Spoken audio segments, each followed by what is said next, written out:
And now to our major story of the day. Now, we have to talk about this and promise to get to the bottom of this. We told you yesterday, Nigerian senators won't tell how much they earn. Okay, the Senate president called for a meeting with civil society organization, but there seem to be more questions than answers as it stands right now.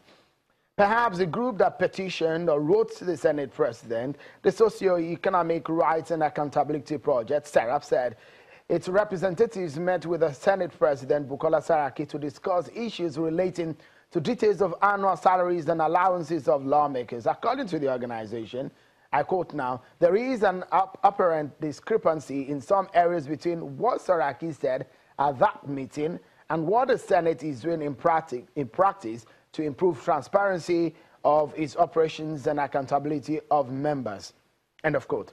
Now let's get perspectives to this issue. A lawyer and a former Labour Party National Secretary, Mr. Kayode Ajula, is in our Abuja studio, and he joins us to give his opinions and thoughts on this one. Many thanks, Mr. Ajula, for joining us. These are some of the allegations made by Professor Ishe Sage, based on what he says his own research about what Nigerian lawmakers, so federal lawmakers that is, and he did say in that paper he presented in Lagos that the Nigerian lawmakers, the federal lawmakers, are the highest earning lawmakers around the world based on their wages, their allowances. And he did also say that some of their earnings he did call, quote and unquote, now jumbo pay. Let's get your perspective now. Do you believe that Nigerian lawmakers earn too much? Well, in talking about whether the Nigerian lawmakers earn too much, one thing we have to know that they are the product of our democratic exercise. Even in actual sense, we have to say they are one of the beneficiaries of this word we call democracy. But it's so unfortunate that today, the real fundamental indices of that democracy, which we call transparency, accountability, and rule of law. And they seem that all these three I mentioned, they seem to not know nothing about it. They seem to float it. Because when we talk about accountability, today, we need not to be talking about how much they have been earning, because they need to really be accountable to the people, and really, when it comes to transparency, let the whole nation know what they are earning. But unfortunately, it has been like, they have been like trying to find out much more better things than just telling us this is what we're hearing and earning. And from time immemorial, we've been asking this question. You can see for all over the years that have been our issues that we need to know what it is. So whatever Sage is saying, I tend to believe it. We tend to believe it because they are yet up to this moment to deny what Sage is saying.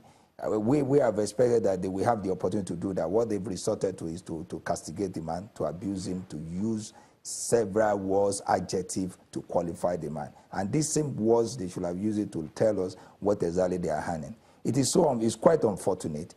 The Senate as it is today seems to be supposed to be one of the biggest and greatest institutions of government when it comes to our democratic dispensation. But unfortunately, those who are sitting there, those who are operating it, seem to be running it down. And don't be surprised, very soon Nigeria will react. Those are big allegations, Mr. Ajula. I mean, as a lawyer, let me put this question to you. If a lawmaker, they are not the ones who institute their own pay. They are not the ones who institute their own allowances.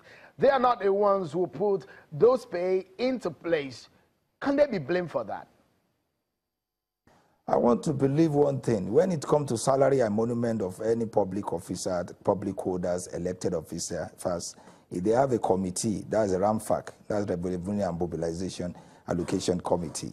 They have a duty to do that. But you see today, our senators seem to believe that they are above board, they are above law, and which is not supposed to be. That's why I raised the issue of rule of law. What is their position? You find the everyday allocating different projects, different constituency allowance to themselves. We are all witness to what happened between the budgeting process between the federal executive and the legislator. When the executive has a duty to present the budget to them for ratification, all of us, we can see what they've done. to really try to attribute, try to allocate the commonwealth, our resources, to themselves. And this is the issue. This is about lawlessness. This is about trying to believe that they have no respect for laws and regulation of the nation. The question I'm asking, Mr. Ajulo, is the fact that if I'm a public officer, I do not determine my own salary. I do not determine my own wages. I do not determine my own allowances. There is an agency of government that does that. But if anyone says that I'm earning too much, should I be blamed for it? That's a big question, Mr. Ajulo. We have to be sincere here. They like I mentioned, we have a committee that's supposed to do. We have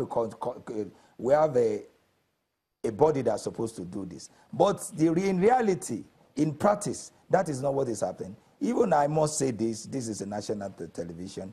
The National Assembly that we have today, they are attributing everything. They are allocating everything themselves. Like I mentioned, that's why I mentioned the issue of budget. What they're supposed to do in budget, they bypass that. They overshoot themselves in that budget to attribute all the allocations, send it to themselves. And that is the same way with the issue of the salary emolument. What they're supposed to hand is something that we should know. But under the cover of doing committee function, oversight function, you see them attributing several millions of naira to themselves. And we believe this thing has to stop. Well, I mean, beyond when one person raises an allegation and responding to it, the National Assembly is an institution. But let me quickly put this to you, Mr. Ajulo, and this is a very straight question. The National Assembly, according to the lawmakers and senator, a Nigerian senator, according to Professor Ishe Sage, earns about 29 million in monthly pay and over 3 billion a year. If you multiply, when a National Assembly gets about 120 billion naira, 115 to 120 billion naira as their budget in a year, if you multiply 3 billion by 109 senators, is that mathematics really correct based on Professor Ishe Sage's mathematics, considering that we have 360 Federal House of Representatives lawmakers?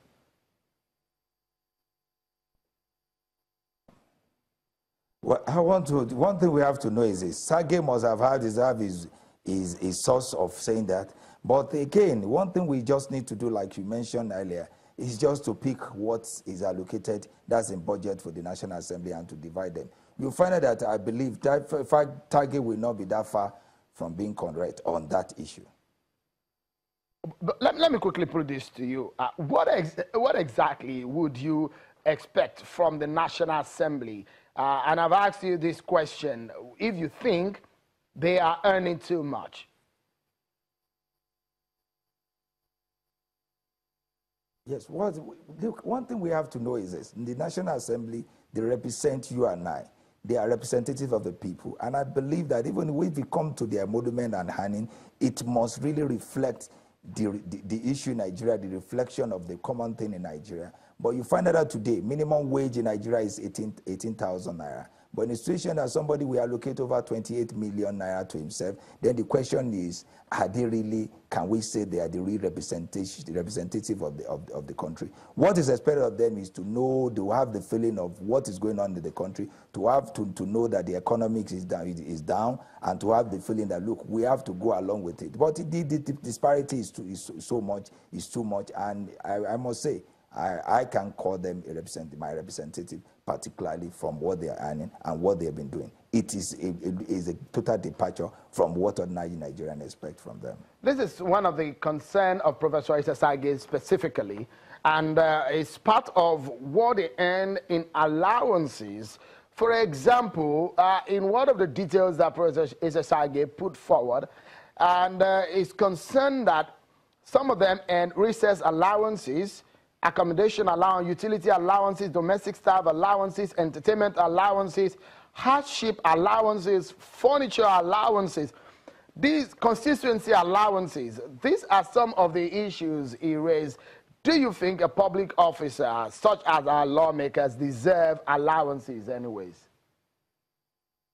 No, you know one thing, there are some allowances that we believe that they deserved, but there are some that it's totally uncalled for. Like, let me put the issue of hardship allowance. Can they tell us what is the hardship they are facing in that hollow chambers. They have even the AC, most of what the convenience they have there is provided by government, and they still ask themselves that they are taking out ship allowance. It sounds very funny. It sounds very callous. The same thing they will mention that they are having a newspaper allowance. Look, even the secretary in my office buy his own newspaper, not to talk of a senator. Are they saying they cannot afford that? And you will see they will talk about wardrobe allowance. Tell me who among them comes to Abuja naked and to be doing that? And what are they wearing? You know, these are the things that even make us, even, let's leave Nigeria. Let's go to Mr. Ajola, sorry, let me come in for a moment. We need to take a breather. And when we return, we will show you a clip of an initial interview we had with a spokesperson of the Senate on this matter and some of his response on the issue of the allowances and their wages. And we'll come back and ask our guest on the program what should be the operational issue when it comes to allowances and wages of the Nigerian lawmakers. Stay with us, everyone.